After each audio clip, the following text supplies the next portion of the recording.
Good morning बच्चों। उम्मीद करता हूँ कि आप अच्छे होंगे। और आज हम लोग जो है क्लास 10 का जो चैप्टर है ह्यूमन आई उसके बारे में डिस्कस करेंगे। और बहुत अट्रैक्टिव चैप्टर है ये, बहुत इंटरेस्टिंग चैप्टर है ये और बहुत मज़ा आएगा।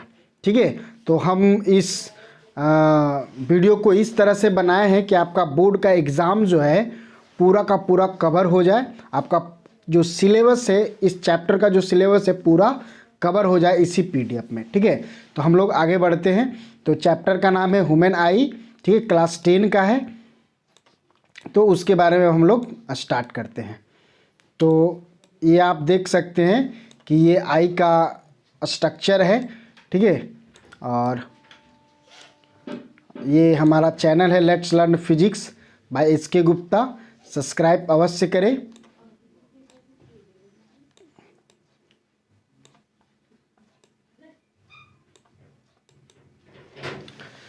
तो यहाँ हम लोग देखते हैं बच्चों, देखिए यहाँ स्पेलिंग मिस्टेक है। ओके, ये जो है यहाँ पे स्पेलिंग मिस्टेक है, तो माफ़ कीजिएगा उसके लिए, वो मैं टाइपिंग मिस्टेक है।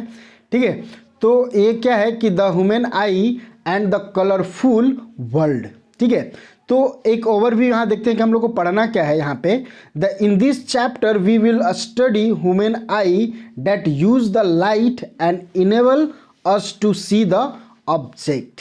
ठीक है, we will also use the idea of refraction of light in some optical phenomena in nature. ठीक है, rainbow formation, twinkling of a star, blue and red colour of sky. ठीक है, तो यहाँ पे हम लोग क्या करेंगे, इस चैप्टर में हम लोग जो स्टडी करेंगे ह्यूमन आई के बारे में स्टडी करेंगे। और इसका जो ये आई जो है लाइट का यूज करता है और ऑब्जेक्ट को देखने में सहायता करता है। ठीक है, आई के हेल्प से और लाइट के हेल्प से हम लोग किसी ऑब्जेक्ट को देख सकते हैं। Without it we can not see the object. ठीक है, तो और यहाँ पे ये भी स्टडी करेंगे हम लोग कि रिफ्रैक्शन जो है, रिफ्रैक्शन का जो एप्लीकेशन है उसके बारे में, जैसे कि स्काई जो हमें ब्लू क्यों दिखता है। ठीक है, रेड, और उसके बाद ट्विंकलिंग, स्टार का ट्विंकलिंग क्यों होता है, रेनबो कैसे बनता है, तो उसके बारे में भी स्टडी हम लोग करेंगे इस चैप्टर में। ओके, तो चलिए आगे और बढ़ते हैं हम लोग। तो यहाँ पे हम लोग देखते हैं कि पहला है हमारा ह्यूमन आई। ठीक है, तो ह्यूमन आई क्या है, a sensitive sense organ. Okay, sensitive sense organ, eye क्या है, तो एक सेंसिटिव सेंस ऑर्गन है, आप यहाँ पे देख सकते हैं। ठीक है, तो ये क्या है, मेरा सेंसिटिव सेंस ऑर्गन है। और क्या है कि it acts like a camera. हमारा जो आई है वो कैमरे की तरह बिहेव करता है, एक्ट करता है। Enable us to capture the colourful picture of the surroundings. ठीक है, तो हमारा जो आई है वो सराउंडिंग में जो कलरफुल ऑब्जेक्ट हैं, ब्लैक एंड वाइट है, उसको तो ये कैप्चर करता है, उसका तो रेटिना पर इमेज बनाता है। जो कलरफुल है उस ऑब्जेक्ट का भी वो इमेज बनाता है। यानी आई एक ऐसा कैमरे जैसा एक डिवाइस है, एक अंग है, ऑर्गन है कि ये क्या करता है कि अपने आसपास में जो कलरफुल ऑब्जेक्ट हैं या black and white he object है, किसी कलर का भी हो, उसका पिक्चर जो है रेटिना पर बनाता है। और रेटिना क्या करती है कि इसका सिग्नल ब्रेन को भेजती है और हम उसको देखने में समर्थ हो जाते हैं। ठीक है, तो ये चीज़ है। अब देखिए यहाँ दूसरा लाइन क्या बोलता है कि it forms an invert real image on light sensitive surface retina. तो ये कैसा इमेज बनाती है, जो आई है, आई का ये जो लेंस है, ये देखिए ये लेंस है, इस लेंस के द्वारा ही इमेज बनता है यहाँ रेटिना पे। ठीक है, तो कैसा इमेज बनता है, इन्वर्ट। याद रखना कि हमारा आई जो है वो ऑब्जेक्ट का कैसा इमेज बनाता है, इन्वर्ट बनाता है, रियल बनाता है। ठीक है, ये आप याद रख सकते हैं। ठीक है, तो ये हमारा आई का स्ट्रक्चर है और इसके बारे में हम लोग देखेंगे, बहुत सारे चीज़ है यहाँ पे, तो एक एक करके हम लोग स्टडी इसके बारे में भी हम लोग करते जा रहे हैं। ठीक है, करेंगे अभी। तो यहाँ पे आप देख सकते हैं कि यहाँ पे क्या है कि ये सेलेरी मसल्स है, यहाँ क्रिस्टलाइन लेंस है, ठीक है, एक्वस ह्यूमर है, पुपिल है, आइरिस है, कॉर्निया है, ठीक है, विट्रस ह्यूमर है, ऑप्टिक नर्व है, रेटिना है। तो इसके बारे में हम लोग एक एक करके स्टडी करेंगे। जैसे यहाँ पे आप देख सकते हैं the various part of I and their function, तो उसके पार्ट के बारे में और उसके फंक्शन के बारे में हम क्या करने जा रहे हैं, स्टडी करने जा रहे हैं। ओके, तो यहाँ पे अब हम लोग देखते हैं, पहला है मेरा क्या, कॉर्निया। आप यहाँ पे देख सकते हैं ये क्या है मेरा, कॉर्निया। तो कॉर्निया क्या होता है उसके बारे में तो देखिए, पहले इसको डेफिनेशन हम लोग किताबी भाषा जैसा इसको देख लेते हैं कि it is an thin membrane through which light इंटर्स। ठीक है, तो ये क्या है कि एक थिन मेम्ब्रान है, it is a thin membrane through which light इंटर्स, it forms the transparent bulge on the front of eyeball. Most of the refraction occurs at the outer surface of the cornea. ठीक है, तो cornea है क्या, तो ये thin membrane है। ठीक है, it is a thin membrane through which light inter, जिसके द्वारा लाइट इंटर करता है। अब इसको हम लोग क्या कर सकते हैं कि ये देखते हैं, तो यहाँ पे आप देखेंगे, ये देखिए ये जो पार्ट है यहाँ पे ये वाला, ठीक है, तो ये हमारा क्या है, कॉर्निया है। ये आप देख सकते हैं, ये जो ऊपर वाला आई का जो ऊपर वाला जो भाग होता है यहाँ पे, ये देखिए ये वाला भाग, यही क्या होता है, कॉर्निया। आप देख सकते हैं यहाँ पे ये कॉर्निया है, और ये ट्रांसपेरेंट मटेरियल का बना होता है, ट्रांसपेरेंट बल्ज होता है, ठीक है, जिससे लाइट इंटर कर सके। यदि ये ट्रांसपेरेंट नहीं होता तो लाइट मेरा इंटर नहीं करता। ओके, अब हम लोग आते हैं आई बॉल पे। तो ये देखिए ये पूरा का पूरा जो ये है, ये मेरा आई बॉल है। ठीक है, ये मेरा पूरा आई बॉल है। ठीक है, तो इसके बारे में भी हम लोग थोड़ा सा आप देखिए डिस्कस कर लेते हैं। तो it is approximately spherical in shape, ये शेप में कैसा होता है, स्फेरिकल होता है, with a diameter of about 2.3 centimetre.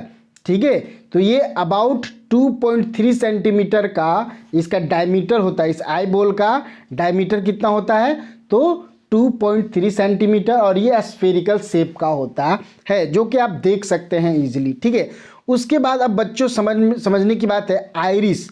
Iris भी ये क्या है, आई का एक पार्ट है। ठीक है, तो आइरिस क्या होता है इसके बारे में हम लोग देखेंगे। तो it is a dark muscular diaphragm that control the size of pupil. It is behind the cornea. ये कॉर्निया के पीछे होता है। आइरिस क्या होता है, एक मसल्स होता है। ठीक है, मसल्स डायफ्राम होता है। ठीक है, it is a muscles diaphragm that control the size of pupil, pupil के साइज को ये कंट्रोल करता है।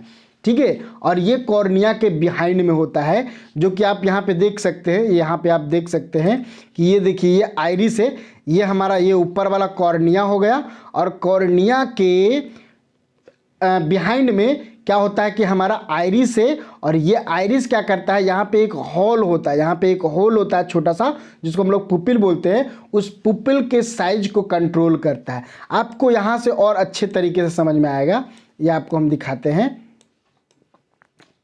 ये देखिए, ठीक है, तो ये वाला जो है तुम आपका आइरिस है। ये जो मसल्स है, यहाँ पर एक मसल्स होता है, ये जो ब्राउन कलर का डार्क कलर का ये जो है, ये आपका आइरिस है, और ये आपका होल, ये पुपिल है, ये आपका पुपिल है।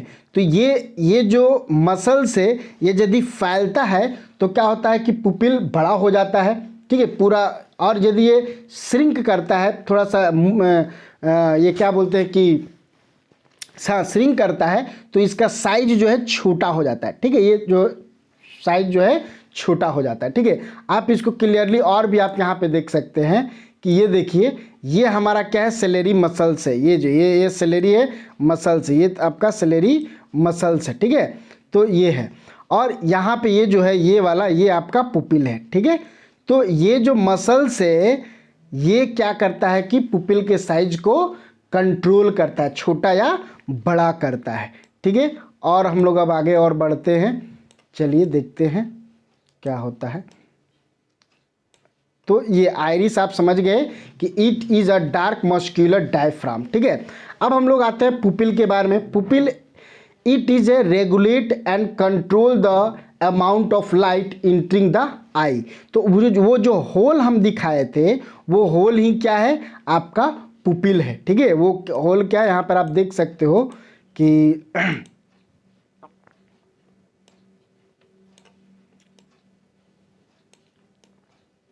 ये देखिए यहाँ पे ये वाला जो होल है यही मेरा क्या है, पुपिल है। ये मेरा क्या है, पुपिल है। ठीक है, तो ये करता क्या है, ये जो इंटर करता है लाइट उसको कंट्रोल करता है। It regulate and control the amount of light entering the eye. It is the black opening between aqueous humour and lens. तो लेंस और एक्वस ह्यूमर्स के ये बीच में होता है। ठीक है, तो ये चीज़ रहा, ये पुपिल के बारे में हम लोग समझ गए। उसके बाद क्रिस्टलाइन लेंस, उसके बाद क्या आता है, क्रिस्टलाइन लेंस आता है, जो कि आप देख सकते हैं आगे वाला भी फिगर में हम लोग है। तो ये लेंस ही है जो इमेज बनाता है। ठीक है, कहाँ पे, तो रेटिना पे। तो provide the focused real and inverted image of the object on the retina. ठीक है, it is composed of a fiber jelly like material. This is convex lens that converts the light at retina. तो आप समझ सकते हैं कि ये जो लेंस है वो इन्वर्ट इमेज बनाता है और रियल इमेज बनाता है, कहाँ, रेटिना पे।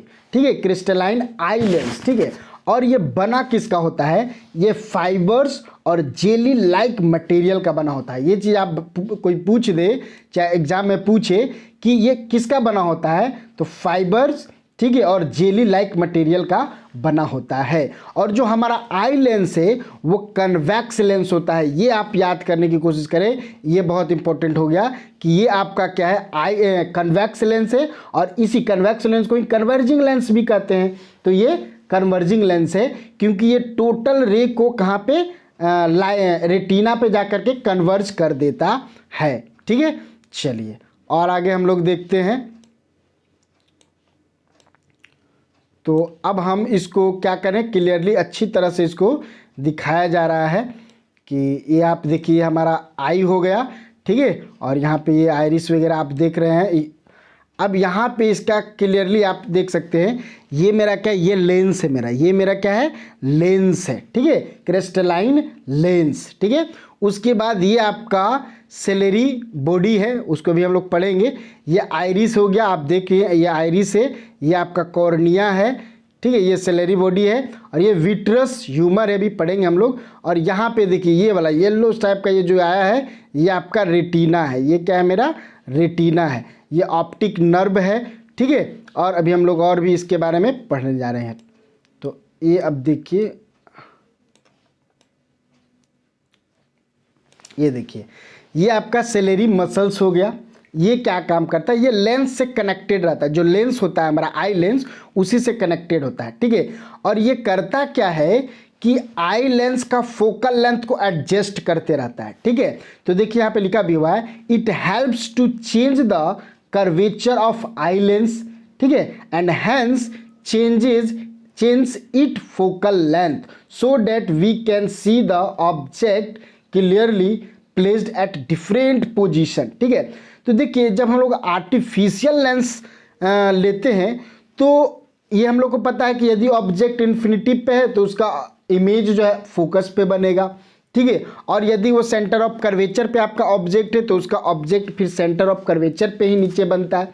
ठीक है, तो इस तरह से यहाँ का जो लेंस है, ये जो हमारा आई लेंस है, ऑब्जेक्ट कहीं पे भी रहे उसका इमेज रेटिना पर ही बनाएगा। यानी बार बार अपना फोकल लेंथ जो है ये चेंज करते रहता है, ये अपना फोकल लेंथ चेंज करते रहता है। तो फोकल लेंथ चेंज जो करता है ये किसके सहारा से करता है, किसके हेल्प से करता है, तो सेलेरी मसल्स के हेल्प से करता है। ठीक है, तो सेलेरी मसल्स क्या करता है कि लेंस से कनेक्टेड होता है और लेंस के फोकल लेंथ को एडजस्ट करने में हेल्प करता है। ठीक है, ये हमारा सेलेरी मसल्स हो गया। ठीक है, उसके बाद हम देखते हैं रेटिना। रेटिना दिखाए कि रेटिना कहाँ पे होता है, तो ये क्या है, थिन मेम्ब्रान है with large number of sensitive cell. तो ये एक मेम्ब्रान है और इसमें बहुत सारे सेंसिटिव सेल होते हैं, ठीक है, बहुत सारे सेंसिटिव सेल्स होते हैं, ठीक है। अब देखिए 8 नंबर में क्या है कि when image formed at retina light sensitive cells gets activated, ठीक है, and generated electric signal, these signals are send to brain by optic nerve, brain analyse these signals after which we perceives object as they are आर, ठीक है।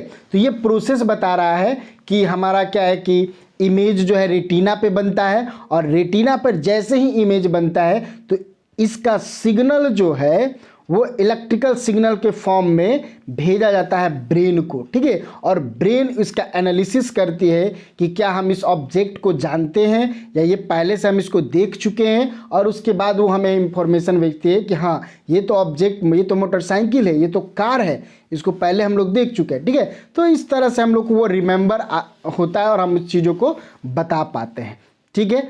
अब चलिए आगे हम लोग और बढ़ते हैं कि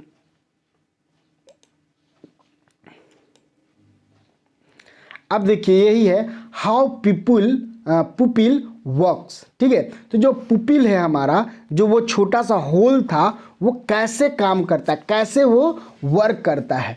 तो वर्क ऐसे करता है कि जब हम लोग डार्क रूम में जाते हैं तो पुपिल का साइज बड़ा हो जाता है। क्यों बड़ा होता है? क्योंकि ज़्यादा रे जो है, लाइट रे हमारी लेंस पर पहुँचे, ठीक है, ज़्यादा आई के अंदर ज़्यादा रे इंटर करे। और जब हम लोग ब्राइट रूम में आते हैं, पूरा जहाँ पे ब्राइट रूम हो वहाँ पे आते हैं, तो बहुत ज़्यादा लाइट रे अंदर चला जाता है, जिसके कारण हमारा आई डैमेज हो सकता है।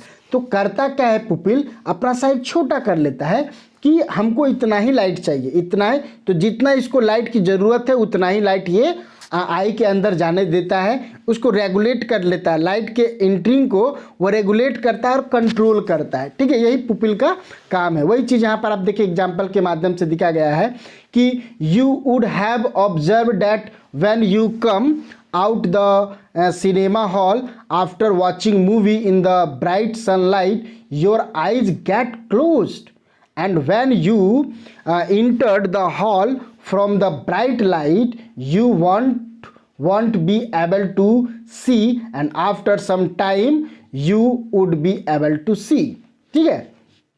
तो इसी के बारे में एग्जाम्पल देके यहाँ पे समझाया गया है, ठीक है। तो ये आप देख सकते हैं कि when the light is bright iris contracts the pupil को क्या कर ले रहा है, छोटा कर ले रहा है, ठीक है, so that less light enters the eye, ठीक है। When the light is dim rise क्या आइरिस जो है एक्सपेंड द पुपिल को क्या करता है, एक्सपेंड कर देता है। तो पुपिल को कंट्रोल करने का काम आइरिस को होता है, ठीक है। तो ये है, ठीक है। तो वही चीज़ यहाँ पे लिखा हुआ और कोई चीज़ नहीं है। अब आगे बढ़ते हैं, परसिस्टेंस ऑफ विजन, ये क्या होता है, परसिस्टेंस ऑफ विजन ये क्या होता है, इसके बारे में लोग देखते हैं।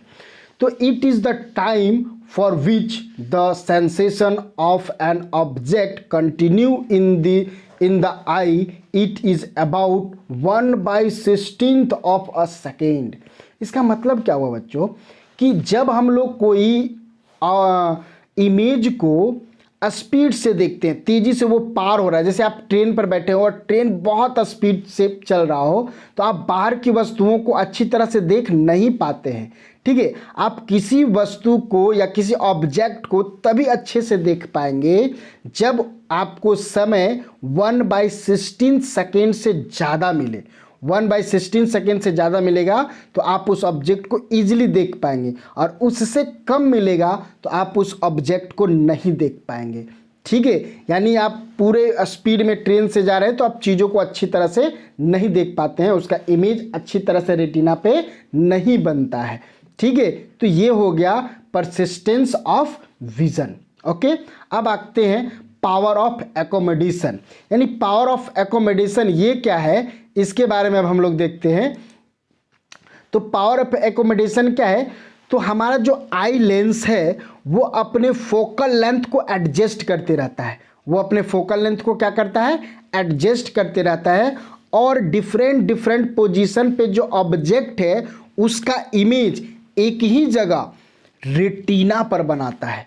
ठीक है, ये खासियत है आई लेंस की। और यदि हम लोग आर्टिफिशियल लेंस ये करते हैं, इधर में एक तो मैंने अभी तो आई का लेंस बन चुका है, लेकिन ऐसे नॉर्मली कोई लेंस बनाते हैं तो वो एक ही जगह जो फोकल लेंथ है उसका और उस कोई भी ऑब्जेक्ट उसको एक पोजीशन पे, उसका एक फिक्स पोजीशन पे वो क्या करता है कि इमेज बनाता है। ठीक है, लेकिन आई लेंस क्या करता है कि डिफरेंट डिफरेंट पोजीशन का सबका इमेज जो है वो रेटिना पर ही बना देता है। ठीक है, तो ये खासियत है आई लेंस की। तो वही हो गया एकोमोडेशन। तो यहाँ पर आप देख सकते हैं क्या है, the ability of eye lens to adjust it focal length is called accommodation with the help of ciliary muscles. अभी बताए थे कि वो फोकल लेंथ जो लेंस है अपना फोकल लेंथ एडजस्ट करते रहता है, इसी को हम लोग एकोमोडेशन कहते हैं। और जो एडजस्ट जिसके हेल्प से करता है वो है सेलेरी मसल्स। ठीक है, तो अब देखिए सेलेरी मसल्स रिलैक्स्ड और कॉन्ट्रैक्ट। ठीक है, तो इसमें क्या होता है कि आई लेंस बिकम थीन, आई लेंस क्या हो जाता है, बहुत पतला हो जाता है। इंक्रीज द फोकल लेंथ, और फोकल लेंथ क्या हो जाता है, बढ़ जाता है। और फोकल लेंथ जब बड़ा हो जाता है तो enable us to see distant object clearly, तो दूर की वस्तुओं को हम लोग क्लियरली यहाँ से देख पाते हैं। ठीक है, और जब ये कॉन्ट्रैक्ट होता है, सिलेरी मसल्स कॉन्ट्रैक्ट होता है तो आई लेंस क्या होता है, बिकम थिक, आई लेंस जो है थिक हो जाता है, ये याद रखिए। डिक्रीज द फोकल लेंथ, और फोकल लेंथ डिक्रीज हो जाता है। Enable us to see nearby object clearly. ठीक है, तो यहाँ पर रिलेशन दिया गया है कि सेलेरी मसल जब रिलैक्स्ड होगा तो आई लेंस पे क्या इफेक्ट पड़ेगा, तो आई लेंस का जो है वो थिन हो जाता है। और यहाँ पे यदि सेलेरी मसल्स कंट्रैक्ट होता है तो आई लेंस क्या हो जाता है, थिक हो जाता है, इसमें थिन और इसमें थिक हो जाता है। ठीक है, तो ये आपका रिलेशन दिया हुआ है और आप अच्छी तरह से इसको कनेक्ट करें कि आपका सेलेरी मसल रिलैक्स्ड हो गया तो क्या होगा, फोकल लेंथ पे क्या इफेक्ट पड़ेगा, तो increase the focal length, focal length क्या हो जाएगा, इंक्रीज कर जाएगा। ठीक है, और हम लोग दूर की वस्तु को क्लियरली देख पाएंगे। और आपका कॉन्ट्रैक्ट होगा सेलेरी मसल्स तो क्या होगा, ये आपको यहाँ पे कनेक्ट करना है, रिलेट करना है। ठीक है, और हम लोग आगे बढ़ते हैं। अब क्या है, near point of the eye. ठीक है, तो हम लोग क्या है 25 सेंटीमीटर तक की ऑब्जेक्ट जो है, मान लीजिए कि 25 सेंटीमीटर पर कोई ऑब्जेक्ट रखा हुआ है, वहाँ तक हम लोग क्लियरली देख पाते हैं।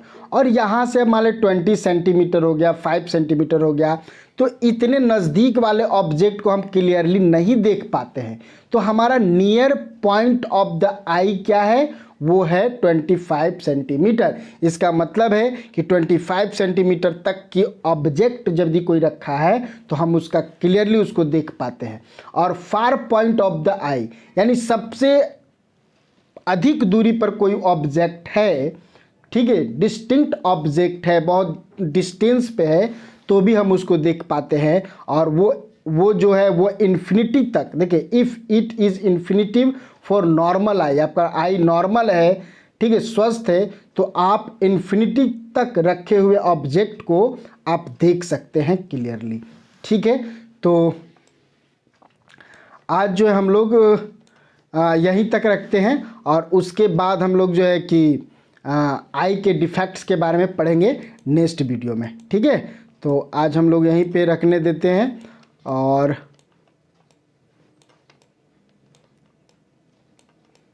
ये भी है और हम लोग आगे पढ़ेंगे। ठीक है, तो थैंक यू आज के लिए।